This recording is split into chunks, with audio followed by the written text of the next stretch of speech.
Hi, and welcome to Closer Look. I'm your host for today, Mike Coulter. It's always a strange time when people retire from Parkland. You're happy that they get to relax and enjoy their future, but you also know you're going to miss them. And we had somebody retire this year, somebody that we're all really going to miss, Carolyn Ragsdale from the Health Professions Department. I was lucky enough to get to sit down with her and ask her a few questions about her time at Parkland, students, and all kinds of other things. So let's have a look at that.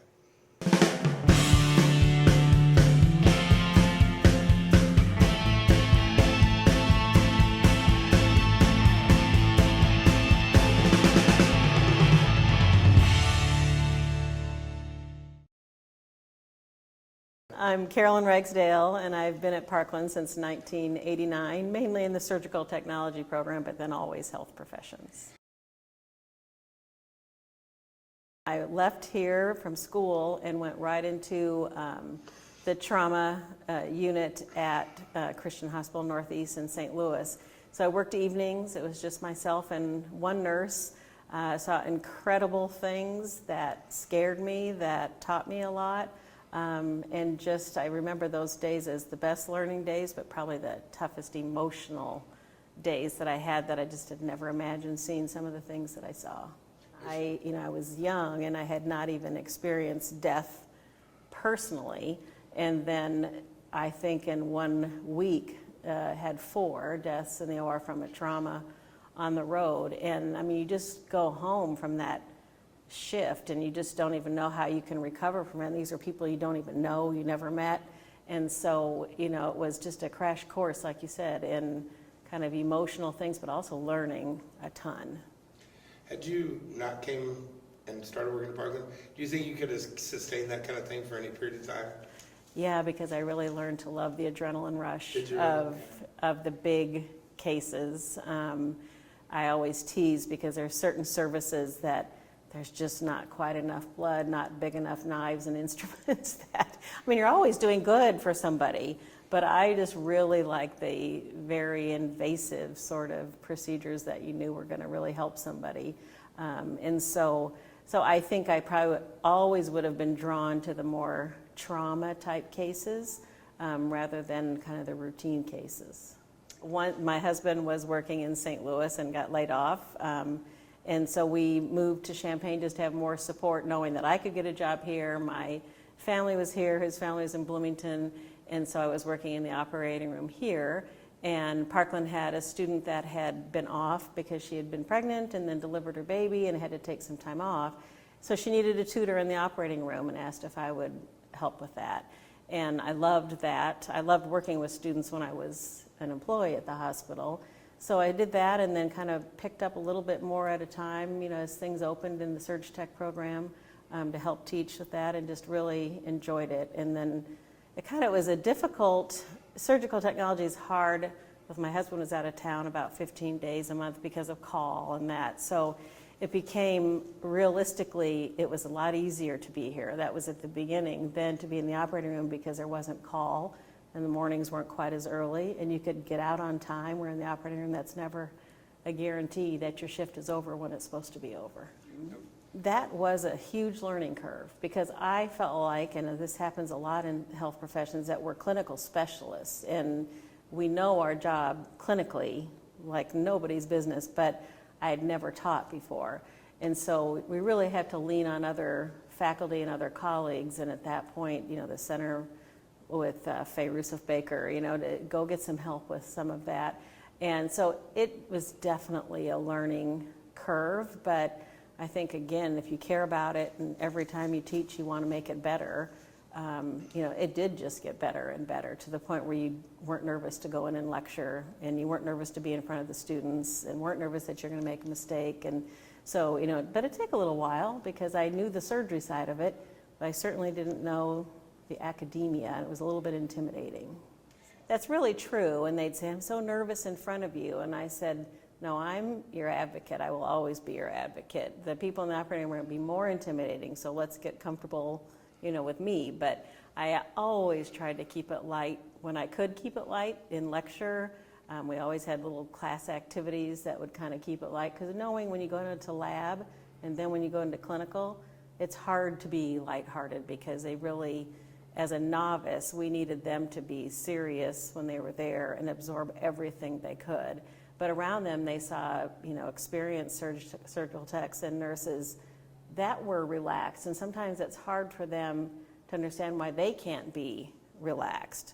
And it's because you can't do this in your sleep. And until you can do this in your sleep, you need to be serious and pay attention. But going to surgery is tough. And they walk in the first day, and we may not have even lectured on hernias, and they're assigned to a hernia. We may not have lectured on where your aorta is, but now they're working on an aorta. There's no way we can present the whole body prior to taking them to the operating room. So we really rely, they have to have the 8 weeks of really strong drilling the basics, and then they get to the operating room and hopefully they can hold their own. It is just trying to always be a step ahead of the surgeon, which doesn't happen all the time as a student, but does, amazingly enough, very quickly for some. But being able to recognize patterns, look inside the body and see something that maybe you should predict you need more of something or something different. But they have to pay attention, because the doctors are not going to look at you when they need something. They're paying attention to their procedure. So it kind of comes when you least expect it. Sometimes you have to be listening intently, keeping an eye on the room, making sure you're guarding the sterile area, because that's kind of our turf in the operating room, to make sure that that's going well. I think at a community college, you always have students that are balancing a lot. As the years increased, I think the stories of what students are balancing, whether it's finances, food, housing, just got worse as the years went on, and the pace that our world goes, and maybe leave some people behind that don't have the technology to keep up in that. So the students have changed, and that I think they're balancing even more. And yet at the same time, I think we also had students change, and they're used to that fast world. So my old way of lecturing for 3 hours wasn't going to cut it now. In the 90s, they want something a little more sparkly than that. And so I think all of us had to change, and that's good, because we've certainly, and then COVID caught us again, that we can be creative in presenting some information.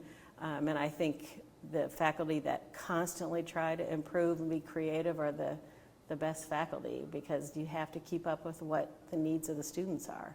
If you keep doing your old stuff, they're not going to keep up with you. So it was tough. As dean, every single program had their own challenges on what was going to happen now that we are March 2020.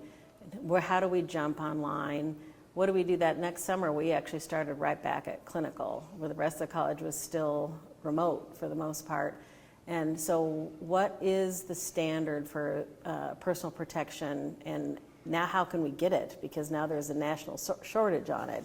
And so I was just kind of nose to the ground and trying to make sure we had all the protection that we needed for the students, all the clinical sites. Students were now afraid to go back. Some were just challenged to say, I'm in, I want to be in there. Others were more afraid and left.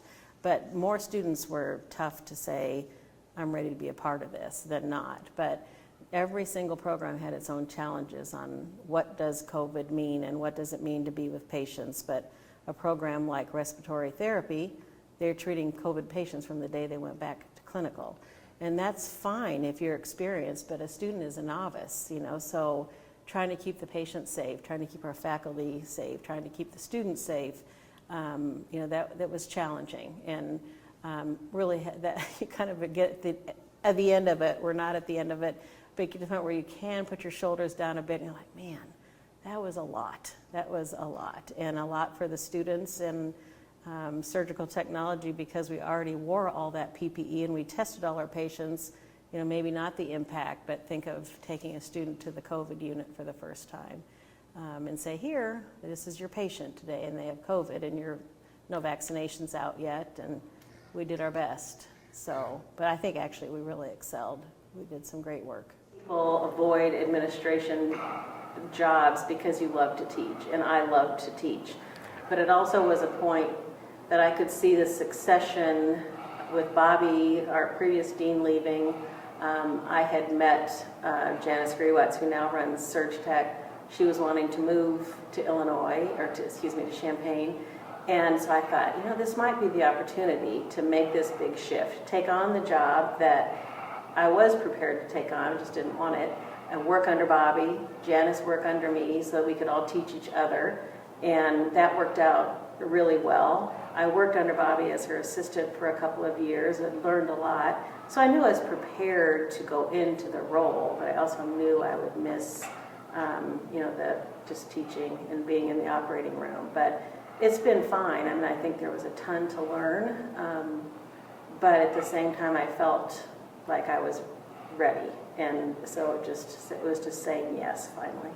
So Kim Panka, who's used to be in dental hygiene, is the co-director, and then she was faculty chair, and now she's been working as the associate dean under, we've been working together fall and spring and now summer, so that we can both be ready for the change. She'll do a great job. It's really important as a surgical technologist in any healthcare field and many other jobs too, I'm sure, to stay up with continuing education credits and learning about new procedures, webinars, going to conferences. And we had required continuing education credits as a surgical technologist. So that was certainly one way, to kind of keep up with it. Being a clinical instructor, as I was until I switched roles, you learned every day you were there. Again, I could help a student if I've never done the procedure because I know the basics of the operating room. And then we add on what's new. But so being in the operating room, going to conferences, reading about different things, watching different videos of different sort of technology things that we didn't have in our lab, but I knew the students would be using. So just really had to do that on your own. Otherwise, you're going to kind of get lost in the shuffle and not be prepared for the doctor. So, I just really I'm so thankful, and so many people don't get to this point. And so I can't be sad, but I'll be sad about not walking into a job that I've just loved. I love so many people here, and I think I have a good relationship with people all over the campus, not just health professions. So I know it'll feel strange, and I'll be emotional in the sense that, like, yay for me, who gets to do this, And so I think I really do feel that way, but I'll miss coming to work. I don't know what it'll feel like Monday morning when I don't get in my car and come to work, but I'm actually going to move out in a couple of weeks here just to start that process. But it'll be fine. I just am so grateful for this career that I've had, and it's just provided opportunities that I would have never imagined. I end up finishing my master's, and I just struggled to even think about finishing an associate degree. And then it's like this job has said, well, if you want to keep doing this, you're going to have to keep getting education. So I've done that. And, certainly I've learned so much about every single health profession, which has been a huge advantage. And I was just teasing with my husband that I've had ability to have Fridays off forever. And this is the first year I've taken Fridays off because those were other days that were research days for me to look at standards of the other programs, to read their accreditation reports, and really dig in. And I just wanted to be prepared if, a site visitor would ask me a question, if there was a problem with a student, that I really knew the programs that I was helping to lead. So, as I said earlier, so many students, and we talked, that there are students that really struggle. And I can remember a couple of times that I had no idea how much somebody was struggling until the day they graduated, and maybe, a parent or a sister came up to me and said, I can't believe she made it. And then because she's really been trying to do XYZ, or doesn't have a home, and so the incredible feats that the students had, and still being in contact with the graduates now, and some that are still surgical technologists and the best and the best of the best, others that have gone all the way to medical school, and I just feel so connected still and so proud of the students and in the community. It's something that you just are always proud about, running into one of your grads, and I still have respect for them. I think they still have respect for me, and they're incredible, and I love keeping those connections.